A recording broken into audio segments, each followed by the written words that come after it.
ஆண்டவருடைய பரிசுத்த நாமங்களுக்கு துதி கன மகிமை உண்டாவதாக. அப்போஸ்தலர் நடபடிகளிலிருந்து தேவனுடைய வார்த்தையை பார்த்து கொண்டு வருகிறோம். அங்கே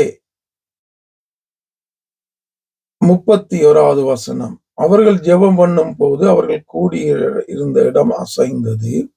அவர்கள் எல்லாரும் பரிசுத்த ஆவியினாலே நிரப்பப்பட்டு தேவ வசனத்தை தைரியமாய் சொன்னார்கள். இவருடைய ஜெபமும் அதான். அதால இருந்தபடியா அவருடைய ஜெபம் தேவனுடைய சித்தத்தின்படி, திட்டத்தின்படி, நோக்கத்தின்படி இருந்தபடியா உடனடியாக இவங்களுடைய ஜெபம் கேட்கப்படுகிறது. இவங்க தங்களுக்கு ஒரு காரியத்தை கேட்கல, தங்களுக்கு ஒரு பாதுகாப்பை கேட்கல, தங்களை காத்து கொள்ளுங்க என்று கேட்கல, தங்களை ஆசீர்வதிங்கன்னு கேட்கல, தங்களுக்கு சுகத்தை தாங்கன்னு கேட்கல, பணத்தை தாங்கன்னு கேட்கல. இவங்க கேட்டதெல்லாம் உத்தரவத்துக்குள்ள போய்கொண்டு இருக்கிறாங்க. ஏற்கனவே பிடிக்கப்பட்டு எச்சரிக்கப்பட்டு விடுவிக்கப்பட்டாங்க. இதுக்கு மேல ஆண்டவருடைய வார்த்தையை சொன்னா இன்னும் அதிகமான பிரச்சனைகள் வரும்னு தெரிந்திருந்தாங்க, உபத்திரவங்கள் வரும்னு தெரிந்திருந்தாங்க. ஆனாலும் அதிலிருந்து தங்களை தப்பித்துக் கொள்ளும்படி இவங்க ஜெபிக்கல. இவங்க ஜெபிச்சதெல்லாம் என்ன? இன்னும் என்ன வந்தாலும் நாங்க தைரியமாய் உம்முடைய வசனத்தை மட்டும் நாங்க சொல்ல எங்களுக்கு கிருபை தாங்க, எங்களுக்கு உதவி செய்யுங்க, எங்களை வழி நடத்துங்க என்பதாக இவர்கள் ஜெபித்தார்கள். அதற்கு உரிய காரியத்தை நான் நேற்று சொல்லிட்டேன். ஏனென்றால் அந்த வார்த்தை என்றால் இயேசு, இயேசு என்றால் வார்த்தை, யோவான் 1. அதை அவங்க சரியாக புரிந்து கொண்டபடியா அந்த வார்த்தை தான் சகலத்தை உலகங்களையும் அதில் யாவற்றையும் படைத்தது என்று நாங்கள் பார்க்கிறோம். அப்ப அந்த வார்த்தையின் வல்லமை அவங்க சரியா புரிந்து கொண்டபடியா அதுக்காகத்தான் அவங்க ஜெபிக்கிறாங்க.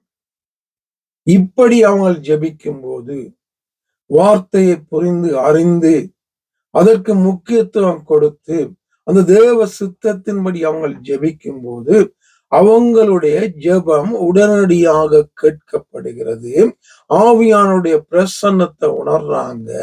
ஆவியானவர் இன்னும் தைரியமா அவங்களுக்கு வசனத்தை போதிக்கும்படி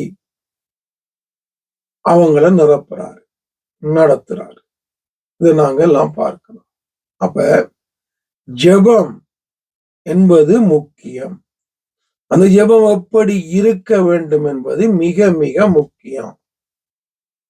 எங்களுடைய நடக்கிறதான எங்களுக்கு வருகிறான உபத்திரவங்கள், கஷ்டங்கள், துன்பங்கள், வியாதிகள்ல எங்களுடைய காரியங்களை பிரதிபலிக்கிறது ஜெபம் கிடையாது.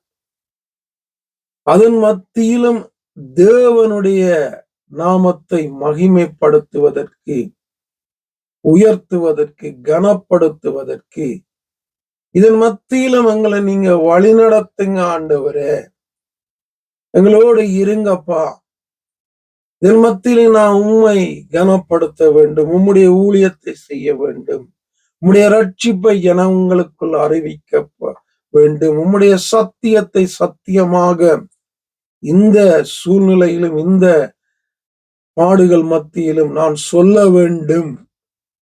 அதற்குரிய விதமான காரியத்தை, அதற்கு வேண்டிய காரியத்தை எனக்கு தாங்க என்று ஜெபிப்பதுதான் தேவனுக்காய் வாழுகிற ஒரு ஊழியக்காரன் பிள்ளையுடைய ஜெபமாயிருக்கும். தேவ சித்தத்தை அறிந்தவன், தெய்வத்தை சரியாக புரிந்தவன், அந்த வார்த்தையை விளங்கி கொண்டவனுடைய ஜெபம் இப்படியாகத்தான் இருக்கு. இதுல இருந்து என்ன தூக்கி அங்கால கொண்டு போங்க, இதுல இருந்து தப்பிங்க, அப்படியெல்லாம் இருக்காது. இன்னும் இதன் மத்தியிலும் ஏனடா உபத்திரம் வருக, பிசாசானவன் தெய்வத்துக்காக வாழுகிறவர்களுக்கு தான் உபத்திரவங்களை, அவன் காரியங்களை கொண்டு வருவான் என்பது வேதம் சொல்லுகிறது. இது சத்தியம், ஆண்டவர் சொல்லிட்டார்.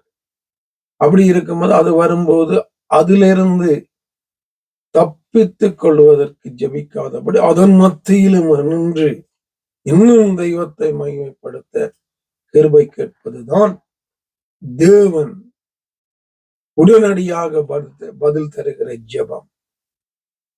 உடனடியாக ஆவியானவருடைய பிரசன்னத்தினால நிரப்புகிற ஜெபம் என்பதை புரிந்து கொள்வோமானால் ஜெப வாழ்க்கை மாறிடும், தேவனுக்கு பிரியமாக மாறிடும்.